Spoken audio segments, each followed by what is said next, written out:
ni Panginoon sa bawat buhay, sa bawat hininga, Panginoon, ng aming inilalagi namin dito sa mundo, Panginoon, Lord God. Patuloy na maibigay namin, Panginoon, yung the best, Panginoon, na paglilingkod sa iyo, pagpupuri, pasasalamat sa iyo, Panginoon, Lord. Lord, dalangin ko, Panginoon, na yung banal na Espiritu, Lord, ang patuloy na maging guro namin sa umagang ito. Siya po ang patuloy na magbigay sa amin ng pagkaunawa, ng karunungan, Panginoon, Lord, at patuloy, Panginoon, na divine intervention sa bawat isa sa amin, Panginoon. Not just to hear your word, Panginoon, but to give a highest respect, Panginoon, a highest reverend, Panginoon, upon your word, Panginoon, at hindi papayag ang bawat isa na naririto, Panginoon, na hindi naranasan, Lord God, ang kagalingan, ang kapayapaan, ang deliverance, ang revival sa iyong mga salita, O God, sa pangalan ni Jesus, Panginoon. Isinusuko namin, Panginoon, Lord, ang aming mga buhay, ang aming mga sarili, Panginoon. Patuloy, Lord God, na ninanais namin na i-transform mo pa kami, Panginoon, from glory to glory, Panginoon. We exalt your name, Panginoon, Lord God. Patuloy, Panginoon, na karapat-dapat kang papurihan at pagbalikan ng pasasalamat at pagsamba ngayong umagang ito. Salamat po, Ama. Itago mo ako sa iyong likuran, Panginoon, Lord God. Magpapakumbaba ako, Panginoon, Lord. Wala po akong kaalaman, wala po akong karunungan, wala po akong kayamanan, Panginoon. Ang lahat ng meron ako, Panginoon, ay nanggaling sa iyo, Panginoon. Marapat lamang, Panginoon, na ibalik ko ito sa iyo, Panginoon. Lord God, in the name of Jesus, Panginoon. Salamat po, Ama. Sa iyo lamang, Panginoon, ng papuri, pagluwalhati, pagdakila, at pagsamba. In Jesus' name. Amen and amen. Sige po, tayo po mag-umpisa na. Anyone po na nais pong magbasa ng ating teksto ngayong umagang ito? From Philippians chapter 2, verse 1 to 11. Amen po. Meds, ako na lang po. Amen po. Ayan, Philippians chapter 2, verse 1 to 11 po.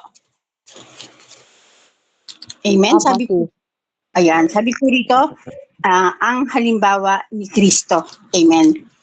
Kaya nga, yamang mayroong kasiglahan ang buhay kay Kristo, mayroong kaaliwan ng pag-ibig, mayroong pakikiisa ng Espiritu Santo, at mayroong kagandahang loob at malasakit para sa isa't isa. Lubusin ninyo ang aking kagalakan. Magkaroon kayo ng iisang kaisipan. Makibuklod kayo sa iisang pag-ibig at makiisa kayo sa puso't diwa. Huwag kayong gumawa ng anuman dahil sa pansariling layunin o pagyayabang, sa halip bilang tanda ng pagpapakumbaba, ituring ninyong higit ang iba kaysa inyong mga sarili. Pagmalasakitan ninyo ang kapakanan ng iba at hindi lamang ang sa inyong sarili. Naway magkaroon kayo ng kaisipan na tulad ng kay Kristo Jesus. Kahit taglay niya ang kalikasan ng Diyos, hindi niya ipinagpilitang manatiling kapantay ng Diyos. Sa halip, kusa niyang binitawan ang pagiging kapantay ng Diyos at namuhay na isang alipin. Ipinanganak siya bilang tao, at nang siya'y maging tao, nagpakumbaba siya at naging masunurin hanggang kamatayan, maging ito man ay kamatayan sa krus. Dahil dito, siya'y kalubusang itinaas ng Diyos at binigyan ng pangalang higit sa lahat ng pangalan. Sa gayon, sa pangalan ni Jesus ay luluhod at magpupuri ang lahat ng nasa langit, nasa lupa, at nasa ilalim ng lupa. At ang lahat ay magpapahayag na si Jesucristo ay Panginoon sa ikaluluwalhati ng Diyos Ama. Amen. Purihin po ang pagkakabasa ng banal na salita. Amen. Thank you, Lord. Amen. Salamat po sa buhay mo, sis, at salamat sa salita ng Diyos. Amen. Ang ating pong pag-uusapan ngayon, mga kapatid, yung the mind of Christ, humility that exalts. Minsan po kasi sa buhay talaga natin, nakakalimutan natin na yung humility. Ano lang siya, lumalabas siya minsan sa ating bibig. Akala mo, ano, yun ka pa. Pero dahil sa dami ng ng mga ginagawa, sa dami ng mga achievements mo, 'di ba?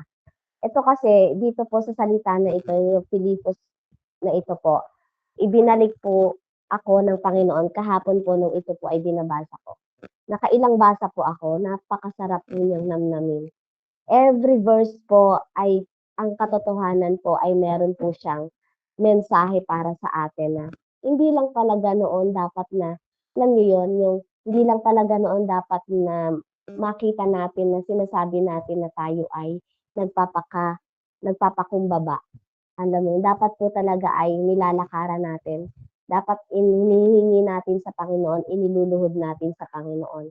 Kasi napakaganda po kung makikita, napakaganda ng ginawa ng Panginoong Diyos sa kanyang anak na si Jesus. Di po ba na mas pinili niya na na maranasan nang siya ay ipanganak siya bilang tao. 'Di ba? Nagpakumbaba siya at naging masunurin hanggang kamatayan. So yun po yung hinihingi sa atin ng Panginoon. So kung tayo po ay nasa Panginoon na ngayon, ah, wag na po natin siyang bibitawan hanggang po sa last breath natin, hanggang sa huling hininga natin. Patuloy na tayo ay magpakumbaba sa Panginoon. Sabi doon, ang lahat naman daw talaga ay luluhod. Luluhod ang lahat. Magpupuri ang lahat ng nasa langit, nasa lupa, nasa ilalim ng lupa. So napakabiyaya po ng Panginoon sa atin dahil ngayon po ay may panibago pong revelation ang Panginoon. Akala natin, baka makita natin ano po, pilitin po nating yakapin ang salita ng Diyos. Huwag po nating itatanggi na sabihin natin, ay hindi yan para sa akin kasi ako naman talaga ay nagpapakumbaba at nagpapakababa. Hayaan po natin na ang Panginoon ang mag-reveal. So sa bawat pwesto po na kung nasaan kayo, hayaan nyo na yakapin kayo ng banal na Espiritu. And I do believe na may gagawin po ang Panginoon sa umagang ito. So, ibig po sabihin niyan sa Tagalog, ang kaisipan ni Kristo, ang kababaang loob na itinataas.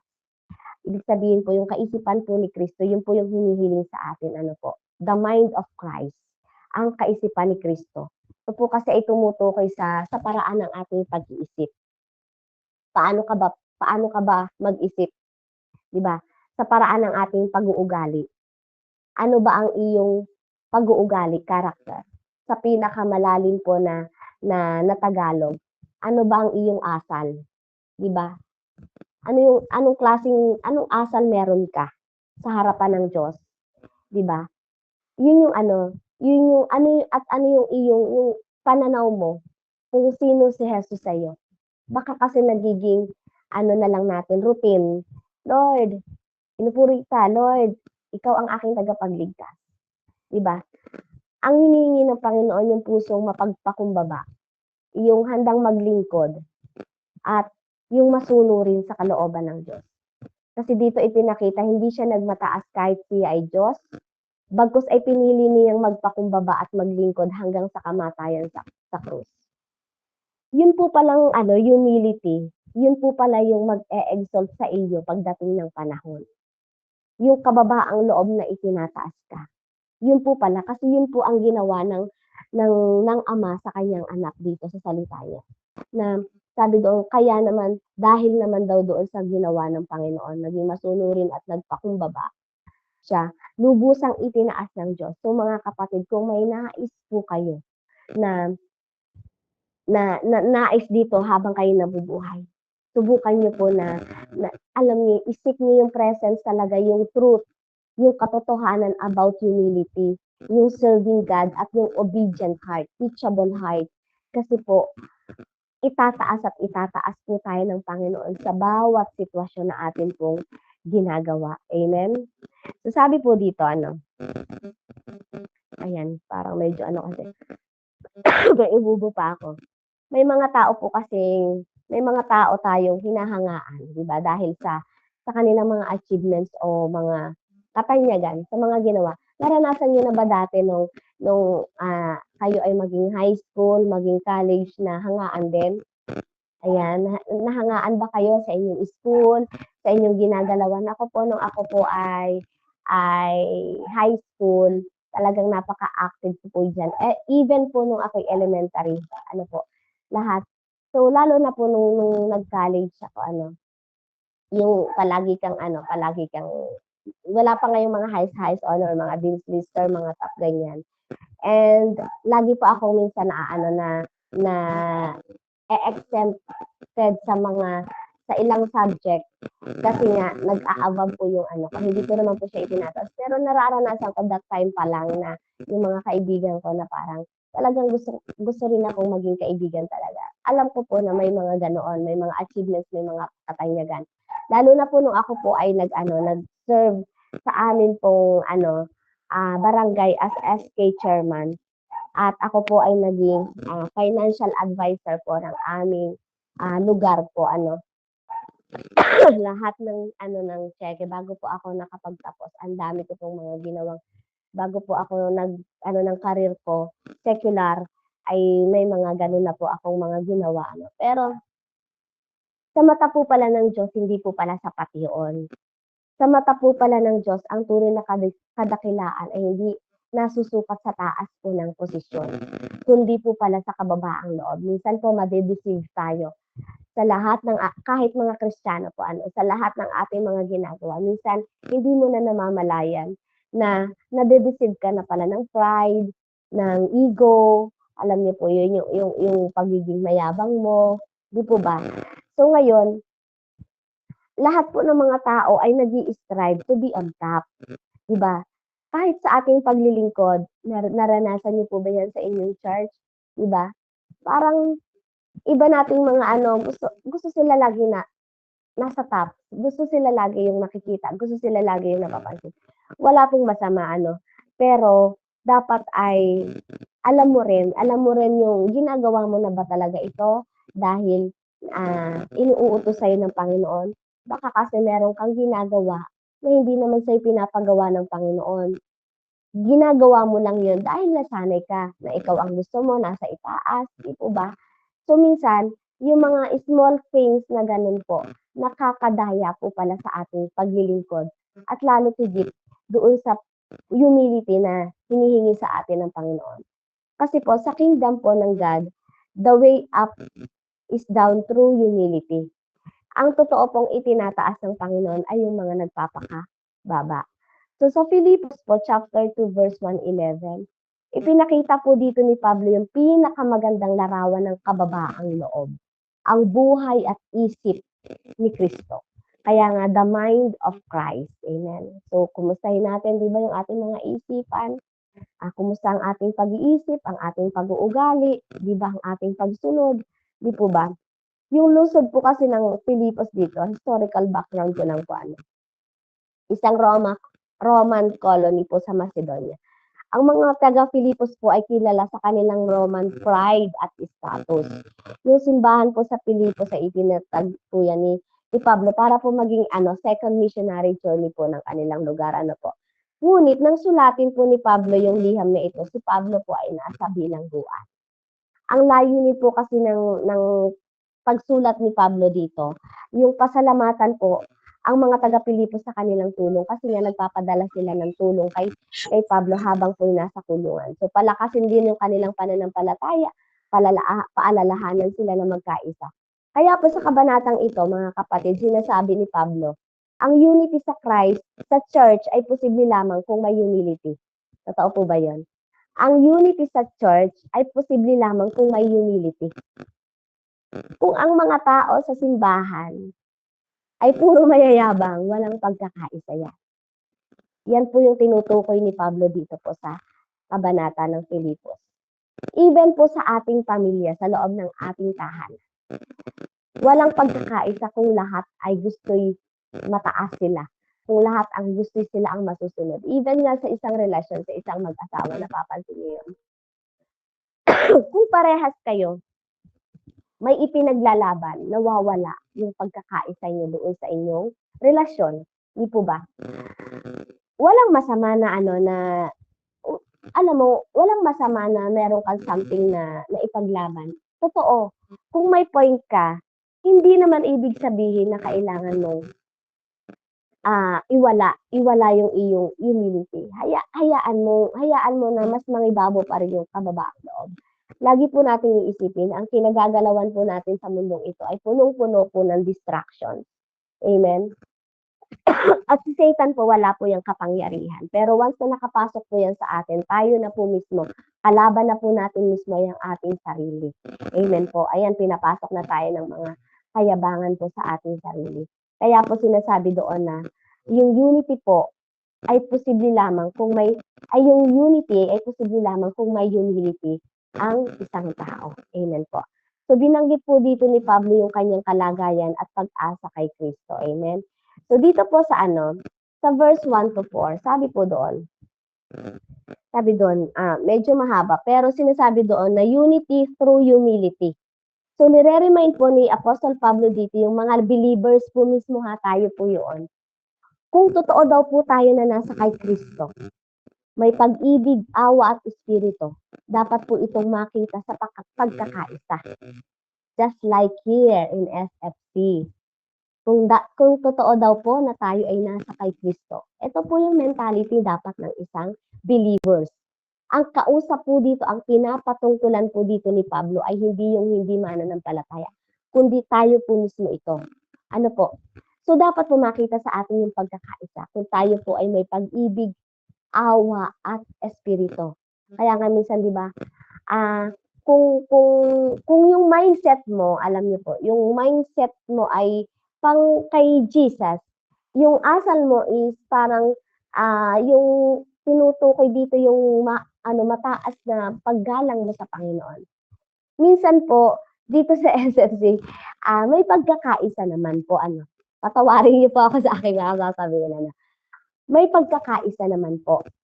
Pero kung mapapansin po natin na minsan ayaw niya na kagaya niya kapag patapos na, closing na, alam niyo po yung mga natitira, okay lang naman yung umalis kung may mga gagawin yung may mga natitira kasi kahit na kaya naman nilang mag-lead ng closing prayer, ayaw pa rin gawin.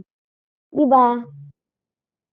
Is that proof na yung pag-ibig mo ba kay Jesus ay natutuwa ako kay Sis Jolly. Andiyan ba si Sis Jolly? Si Sis Jolly, alam mo, ako po yung natutuwa sa kanya. Gustong-gusto po lagi niyang manalangin. Ako po yung natutuwa sa iyo, Sis Jolly, kung nandiyan po si Sis Jolly. Ayan. Ako po yung natutuwa kay Sis Jolly. Lagi po niyang gustong manalangin. Amen. So, at saka yung sabi nga ay yung pagkakaisa kailangan natin kasi doon mo makikita kung may kababaang loob ka. Unity through humility. Ano po? So, huwag po nating gawin ang anuman dahil sa pagkamakasarili o pagmamataas. Amen? Pagkamakasarili ay kaya na niya yan. Diba? So, sa halip, magpakumbaba tayo at ituring natin higit ang iba kaysa sa ating sarili. Amen? Kaya naman, diba, humility is not thinking less of yourself. It is thinking of yourself less. Yun po yung mentality, yun po yung Christ mind na nais ipaunawa sa atin ng Panginoon dito. Humility is not thinking less of yourself. It is thinking of yourself less. So tingnan po ninyo, kapag titingnan po natin dito yung kapakanan ng iba, hindi lamang po yung sa atin. Tingnan natin, opo, yung marami po ang si Sis Annalisa lagi po, every time naman, talaga naman po lagi siyang willing. Pero minsan po, mas maganda na saluhin po natin din siya. Di po ba? Kasi magpo-flow po kasi yung yung spirit of unity dito sa ating dito sa ating platform. Magpo-flow po yan Sabi nga, be generous. Hindi lamang sa kung ano yung materials o yung mga pwede mong ibigay. Be generous in spirit na meron ka. 'Di ba? So ipapakita mo ngayon kung ano yung espiritu, kung punong-puno ka ng espiritu ng joy, ibigay mo just like si Spem, 'di ba? Talagang grabe kung umawit, 'di ba? Alam mo yun, na-a-absorb yun na-a-absorb. So be generous kasi doon magmumula na kung paano mo ipinagkakalob, ibinibigay, ibinabahagi yung spirit na meron ka, 'di ba?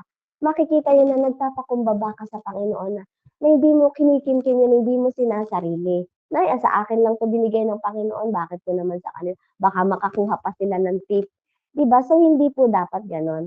So, ang tunay na Kristiyanong may puso ni Kristo ay laging may malasakit sa kapwa. Hindi puro ako. Minsan kasi, ay ako na lang, 'di ba? So, dapat laging laging may malasakit po tayo sa ating kapwa. Thinking of yourself less, 'di ba? Yun yung sinasabi ng Panginoon na yung mind of Christ, yung humility, na kung saan ay makita na lagi tayong magkaroon ng malasakit sa iba. Be generous. Maging generous po tayo. Wag po nating hayaan na, ay, baka maano, ako na naman baka lagi ang tawagin nila. Hindi po. Maging generous po tayo, lalo na po dun sa espiritu na meron tayo. Amen?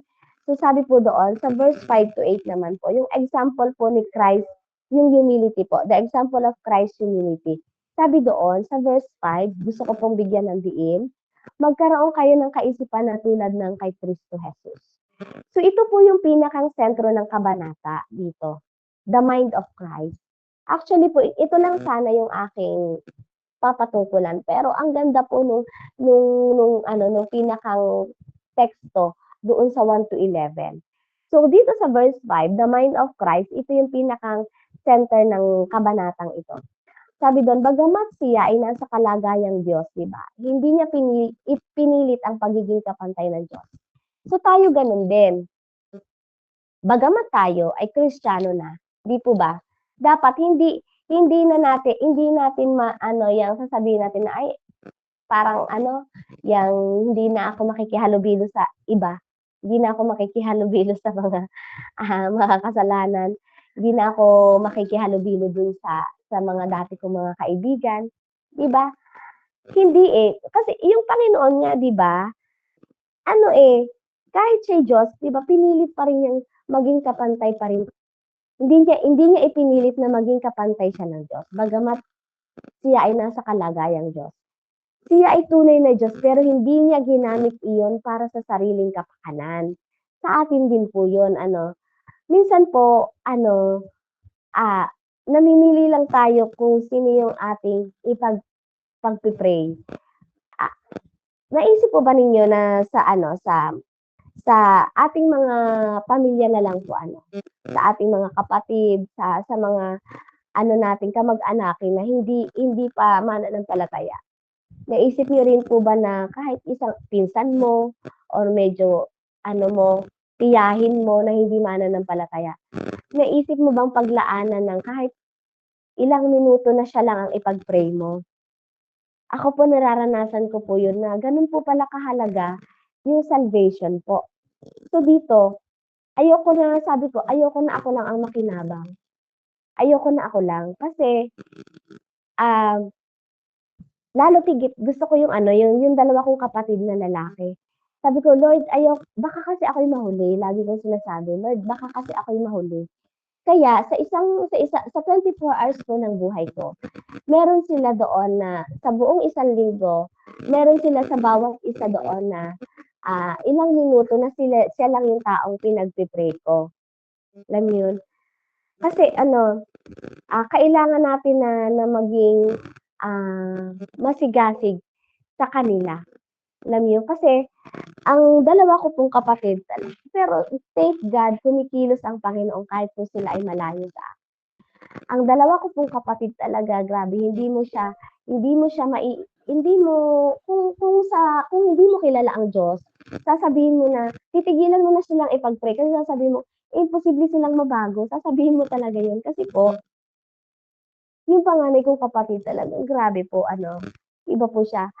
Dumating siya sa, sila yang parang broken family. Dumating siya sa point na bawat babae po niya nabubuntis niya, pinapalaglag niya yung anak nung nagiging babae niya. Amen? Dumating po siya sa point na gano'n. Dumating din po siya sa point na napakadami niyang bisyo at wala po siyang puro yabang po talaga. Daming kaibigan, puro yabang. Walang plano, walang Kaya ako yung umako dun sa 3 niyang anak dati nung kami po nung asawa ko ay maayos ang buhay. Ako po talaga ang umako nagpaaral. Pero salamat sa Panginoon, yung isa po ay abogado na, yung isa po ngayon ay graduating naman ng pagka-abogado. At yung isa naman po ay graduate na po ng management. Alam yun, wag tayong maging makasarili. hanap tayo ng paraan na kung saan ay magiging generous po yung ibinigay sa ating kaisipan ng Panginoon. Mayaman po yung isip ng Diyos. Kaya po tayo na nakakilala, nababasa natin ang salita ng Diyos.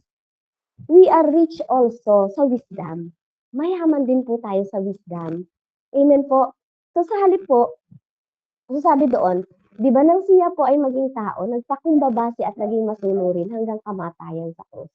So ito yung sinasabi ni the ultimate humility, obedience to the point of death. Ito po yun, yung pinakang ultimate, higit, walang hanggang kapakumbabaan na ginawa ng Panginoon, yung pagiging obedient niya to the point of death. Di ba na napili pa rin siyang sumunod sa ipinagagawa sa kanya ng Ama? Kahit yung kanyang flesh, umaayaw na eh. Lord, ilayo mo po sa akin ang kopang ito, di ba? Bago pa man mangyari yun, nagpipray pa lang siya sa Garden of Gethsemane, di ba? Grabe na po yung kanyang pagpipray dahil alam po niya, siya po ay tao that time, alam po niya kung gaano kahirap yung kanyang susuungin sa mga susunod na oras. Di po ba? Pero yung pagiging obedient niya to the point of death, na talagang malagutan siya ng hihinga, yun yung ultimate humility na ginawa sa atin ng ating Panginoong Jesus. Ngayon po, meron na bang time na nagkaroon ka, nasubok yung ultimate humility mo? Di po ba?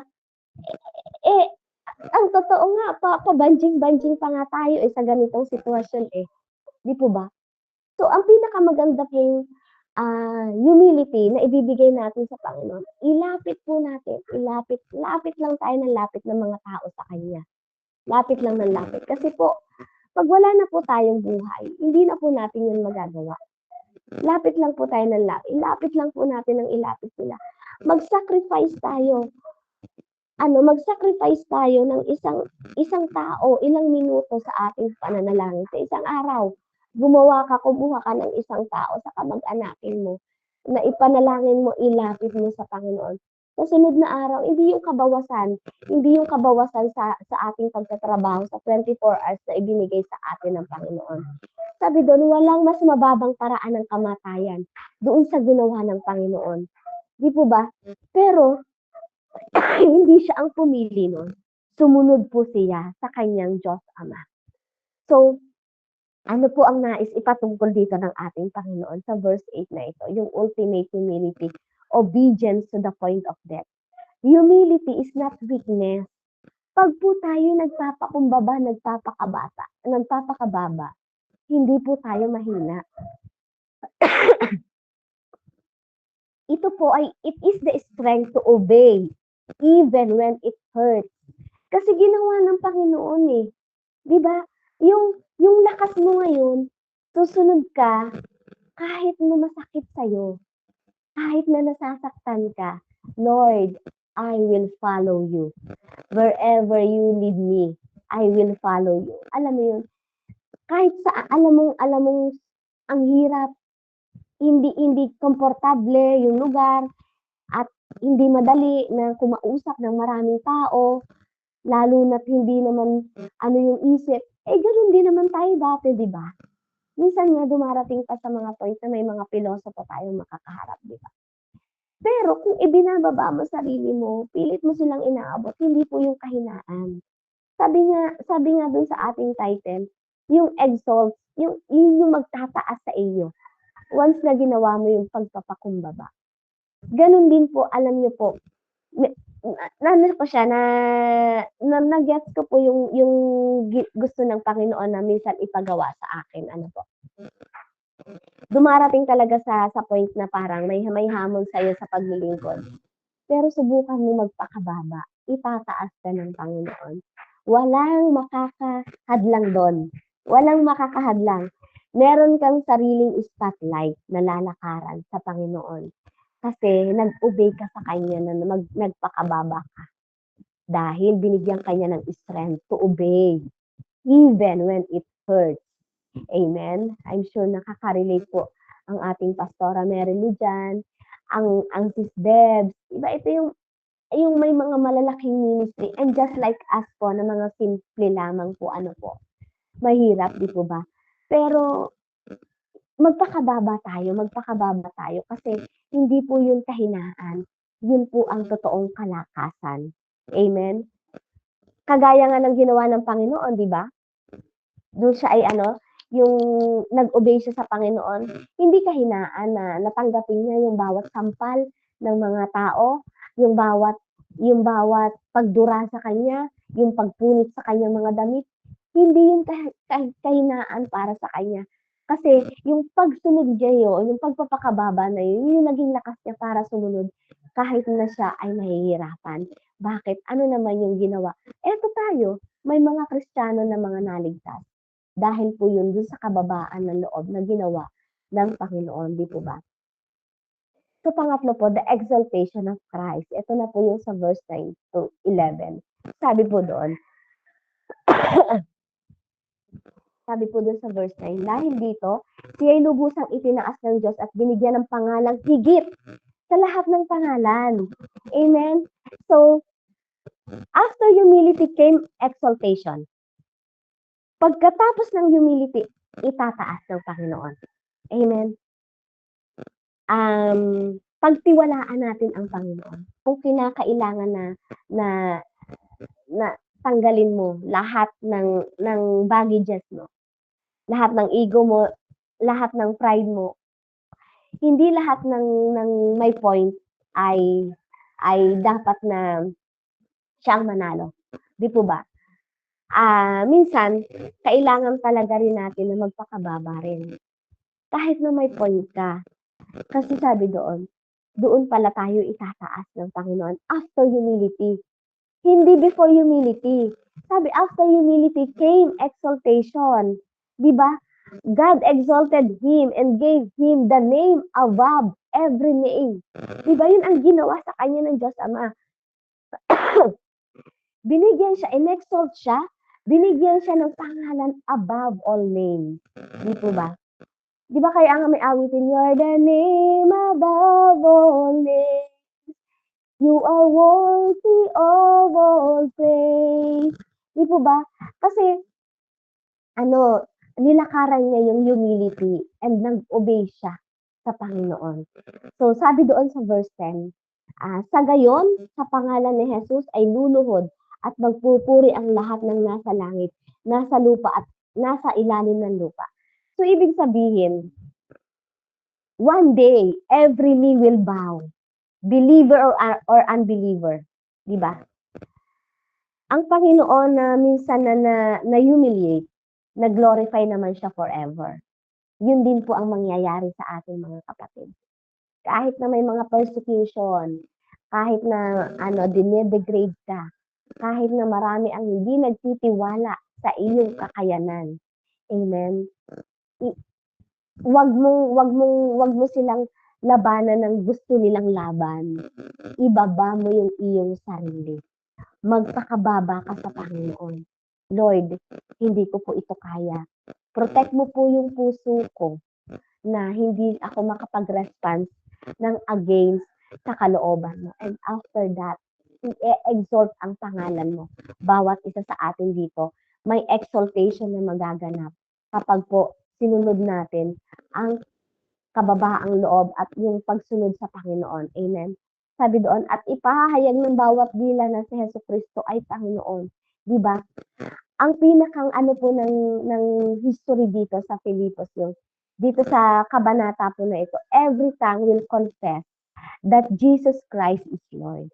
Kahit na po sinong napakamakasalanan sa mundo, luluhod at luluhod yan. Magko-confess at magko-confess ang dila yan. Panginoon, patawarin mo ako, Panginoon. Ikaw ang aking tagapagligtas. Tulungan mo po ako. Lahat po tayo, doon eh. Pero salamat sa Panginoon, di ba? Ibinigay na sa atin, di ba, yung mind ng Christ. Kaya nga po, napakahalaga na, kasi ano na ba yung isip mo ngayon? Pang Christ ba? O pang ako pa rin? Pang loads pa rin ang isip ko? Hindi po ba? So, yung the mind of Christ, punong-puno po yan. Napakamasagana po niyan. Kaya po, minsan, palagi nating iisipin na, Lord, tulungan mo ako. kahit pa sabihin na, ang kaisipan, totoo po, ang kaisipan ng Diyos hindi nating kaisipan, amen?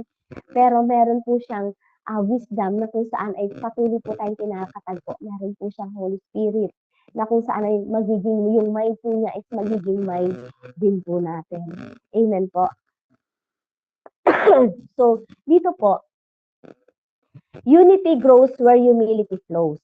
So, hindi magkakaroon ng tunay na pagkakaisa kung puno ng pagmamataas ang puso. Kung ayaw po nilang magpakumbaba, ay di ikaw na lang ang magpakumbaba. Dahil sabi sa kanyang salita, itataas ng Panginoon ang ating pangalan. Amen? So, pangalawa, Christ's example is our pattern, not just our inspiration.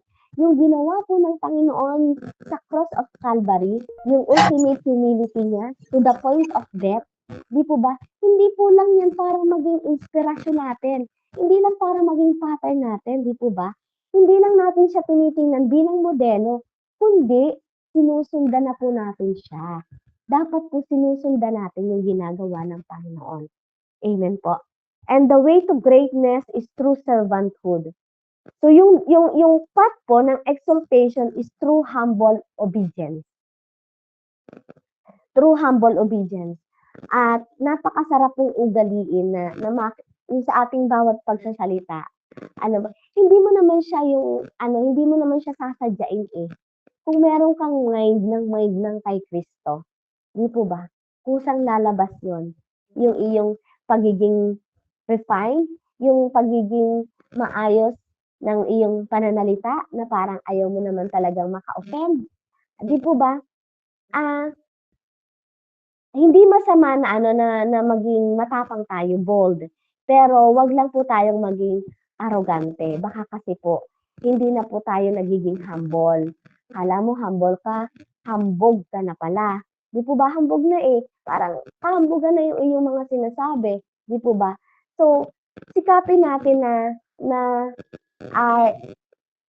kung ano yung nais ng Panginoon, yun po yung ating susundan.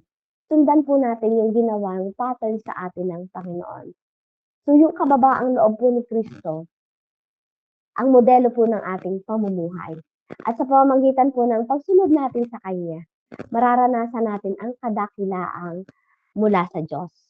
So meron po akong katanungan, sabi doon sa mga, paano natin daw mai-apply yung the mind of Christ. Amen? So guide our heart from pride. Huwag laging hanapin ang recognition o karapatan. Karapatan ko to. Ako ang may karapatan dito. Wag. Ay, ako dapat ang maitaas yan kasi ako naman ang gumawa ng lahat ng yan eh. Kaya nga naging maayos eh. Ako lahat eh. So wag. Guide our heart from pride. Diba? Learn to yield. Di po ba? Serve others willingly. Hindi yung naano ka lang, yung maglilingkod ka kasi obligasyon mo sa church o kaya nako-convict ka, di po ba? Gawin yung mga bagay na walang kapalit. Tulad po ng ginawa ni Jesus. Sabi sa Biblia, kung tutulong ang isang tao, gawin niya yon sa mga tao na hindi kayang magbalik ng pagtulong na kagaya ng ginawa niya. Amen? Totoo po yun. Kasi po, ang mentality po ng mundo, di ba? Sige, subukan mong mag-invite ka. I-invite mo, syempre, yung may kakayanan na magbigay sa'yo ng magandang regalo. Yung makapagbibigay sa'yo ng gift. Yung may kaya sa buhay. Kasi sasabihin mo, maghahanda ako ng napakarami, papagandahin ko yung lugar, magre-rent ako ng venue. Kaya ang i-invite mo ngayon, ay di yung mga, yung mga parang may status din sa buhay. Kasi alam mo na, ay baka ito yung maganda ang gift, o kaya, ay yung i-appreciate nito, yung ganyan, alam niya, yung ganda ng lugar, ganyan, makakarinig ka, ganyan. Pero, hindi yun ang gusto ng Panginoon na sinasabing serve others willingly. Ibigay mo yung paglilingkod na gaya ng binigay ng Panginoon. Maglingkod ka sa mga tao, magbigay ka sa mga tao na hindi kayang suklian yung ibinigay mo. Amen?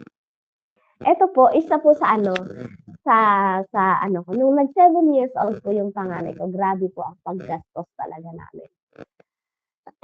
Ito po yung ano, kasagsagan ko na rin sa ano, sa paglilingkod ano. Nagtataka yung anak ko. Sabi niya, "Mommy, where's my classmate?" Sabi niya.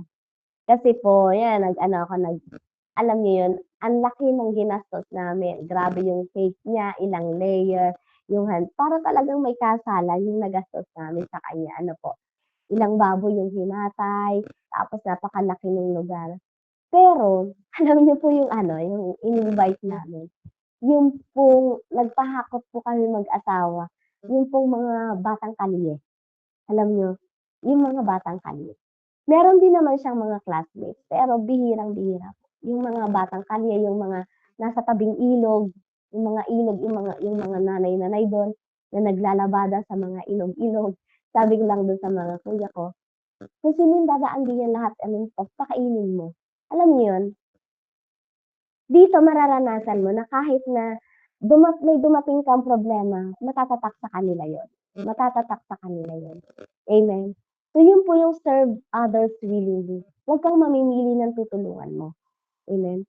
Wag wag kang ano, wag kang yung kahit na parang wala lang sa'yo, ito yung gusto kong i-invite eh. Opo, totoo yun. Pero sabi nga sa salita ng Diyos, may pattern na ginawa ang Panginoon. Hindi lang para maging inspirasyon natin, hindi lang para i-share natin yung nasa Bible na yun ang ginawa ng Panginoon, kundi para daw sundan din natin yung kanyang ginagawa. Amen po. Pursue unity in the body of Christ. So kapag tayo sa atin, kapag may mga conflict, choose reconciliation over retaliation. Huwag ka nagre-retaliate, hayaan mo na siya. Makipag-reconcile ka na lang. Kung ayaw niya, hayaan mo, basta ikaw ginawa mo. Napakapayapa ng paglakad mo sa Panginoon. Kasi kahit anong paglilingkod mo, kung meron kang conflict sa isang tao, tapos hindi ka naman nakipag-reconcile o kaya iba pa yung sinasabi mo against her, hindi ma-e-exalt yung name ng Panginoon sa kahit gaganda pa ng sinasabi mo sa bibig mo. Di po ba? Sabi nga, guard your heart, di ba? So, obey God even when it's difficult.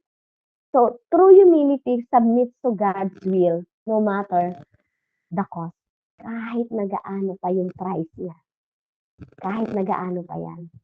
Always submit to God. Lagi tayong magpakababa sa Panginoon. So, ang daan po ni Kristo ay kababaang loob.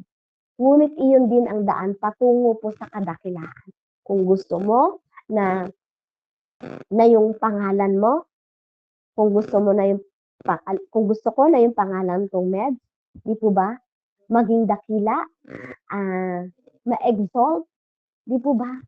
Siyempre, yung daan nun, magpapakababa ako sa Panginoon. Susunod ako sa Panginoon, no matter what the cost. Di ba?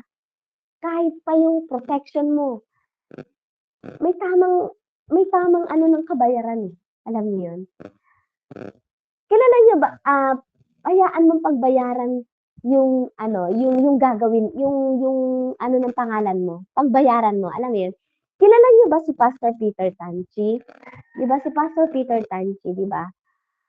Paki-heart po sa may mga kilala kay Pastor Peter Tanchi. Sa CCF po yun, ano po. Si Pastor Peter Tanchi, nung dito po sa lugar po nila, dito sa Manila, nilooban po yung kanilang bahay, di po ba? At yung pong kanyang anak, which is 15 years old that time, si Joy, ano po, ay ni-rape po siya. Familiar po kayo? Familiar po kayo doon sa ano, kay Pastor Peter Tanchi? Ayan. Si Smelda lang po. Yes po. Ayan. Ano, ni-rape po yung kanyang anak, di po ba? 7 tao na lumuob. Ang sabi po ay bawat room, bawat CR nung bahay na yun ay may alaala yung si Sister Joy. Yung Joy po, yung anak ni Pastor Peter Tanchi. Bawat room doon siya dinala, doon siya ginahasa ng mga tao na yun. And that time, sabi nga, nagtanong ang Pastor Peter Tanchi daw. Ang nagpatotoo po nun sa amin ay si Sister Joy. That time, ano sabi niya, hindi niya alam kung ano yung nangyayari. At napakasakit sa kanya bilang isang ama yung nangyari. Pero alam niyo po ba, napatawad po nila yung mga ginawa, yung mga gumawa noon. At ngayon po, grabe naman. Alam niyo yung pagpapakababa, anak mo na yung na-rape, walang kalaban-laban, hindi lang isa ang na-rape. Pero ikaw pa ang humarap para patawarin yung mga tao na yun. Pero tingnan mo yung ginawa ng Panginoon. Pastor Peter Tanchi, hindi lang siya kilala sa Pilipinas. All over the world. Napakalaki po ng kanyang ministry. In-exalt, itinaas ng Panginoon yung kanyang pangalan. Mawala man siya, malagutan man siya ng hininga. Still, mananatili na siya si Pastor Peter Tanchi na nagpakababa ng loob, nagpakababa ng lubos sa Panginoon niya. Sa Panginoon niya na kinikilala at pinaglilingkuran. Sabi nga nung, ano pa ba ang kaya kong ibigay? Samantalang hindi daw naman mapapantayan yung ginawang humility ng Panginoong Jesus. Yung ginawa na dura-duraan, yung yurakan, lagyan ng malalim na tinik sa ulo, itako, hagupitin. Hindi pa raw yun talaga mapapantayan. Pero ito lang po ang isang hidden mystery po sa ating pong paglilingkod. Ano po? Kung gusto mo na mapangalagaan yung pangalan mo sa mga tao na nakapaligid sa iyo, hayaan mo na Panginoon ang mag-protect ng pangalan mo through humility and through obedience to God. Huwag nang makipaglaban kung alam mo naman na sarado na yung laban. Sarado na ang laban eh. Tinapos na yun ng Panginoon. So, huwag na natin sikapin na makipaglaban pa tayo dun sa ibang mga tao na nagpe-persecute sa atin or what, kung iba man. Hayaan mo na. Ang mahalaga, tapos na. Tinapos na yan ng Panginoon. At napakaganda po nung ginawa ng Panginoon kay Pastor Peter Tanchi. Maging po, napakaganda po ng pamilya ngayon ni Sister Joy. Amen? So sabi doon, kung si Kristo mismo, ang anak ng Diyos, di ba, ay nagpakumbaba, sino tayo para magmataas? Sino ako para magmataas ako sa Diyos? Sino ako para magmataas ako sa aking asawa? Sino ako para magmataas ako sa aking mga anak kahit na ako'y magulang nila? Sino ako para magmataas ako sa mga bishop ko, sa mga reverendo ko, sa lahat ng tao? Sino ako? Eh, yung Diyos na nga eh. Anak na yun ng Diyos ha. Si Kristo na yun ha. Nagpakumbaba siya eh. Diba? That is the mind of Christ. Di po ba? That is the mind of Christ. Sabi ko nga, yung humility, hindi yan weakness. Strength niya na magbibigay sa iyo to obey God. Di ba, Father? Di po ba? Amen po. So kapag pinili natin magpakumbaba at maglingkod tulad ni Jesus, hindi man tayo mapansin, hayaan niyo na. Iyak na itataas naman tayo ng Diyos sa kanyang oras. Sa oras niya. Huwag mong pilitin na sa moment na yun, may malaking gawain sa church, ako dapat dito, ako dapat ang makita, ako dapat ang mapuri. Huwag na. Hayaan mo na. Hayaan mo na maglingkod ka. Sundan mo yung kababaang loob ng paglilingkod ng Panginoon. Dahil siya ang magtataas sa iyo sa kanyang tiyak na oras. Humble, sabi sa 1 Peter chapter 5 verse 6. Humble yourselves therefore under God's mighty hand, that He may lift you up in due time. Amen po. So, I hope po mga kapatid na simula po sa araw na to, yung mind po ng Christ ay palagi po natin angkinin po. And wag po natin iwawala ang humility po sa kahit na anong season ng ating buhay. Dahil po, tinapos na po ng Panginoon ang laban ng mga Kristiyano, patuloy na tumatanggap, patuloy na nagpapakababa at patuloy na sumusunod sa kanyang mga salita. Tapos na po ang laban para sa atin. Amen po. Tayo po ay magiging asin at ilaw na lang po sa mundong ito.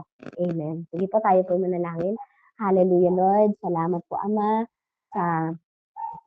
sa sa biyaya, Panginoon, ng oras na ipinagkaloob mo sa bawat kapatid ko, Ama, na narito.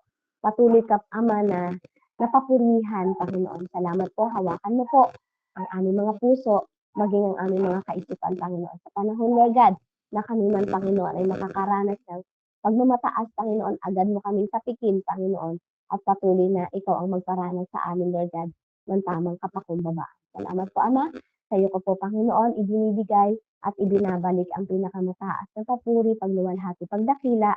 In Jesus' name, amen and amen. Amen po. Salamat po sa bawat isa. Amen. Thank you, Lord. Maraming salamat po, Sis Med, sa isang napaka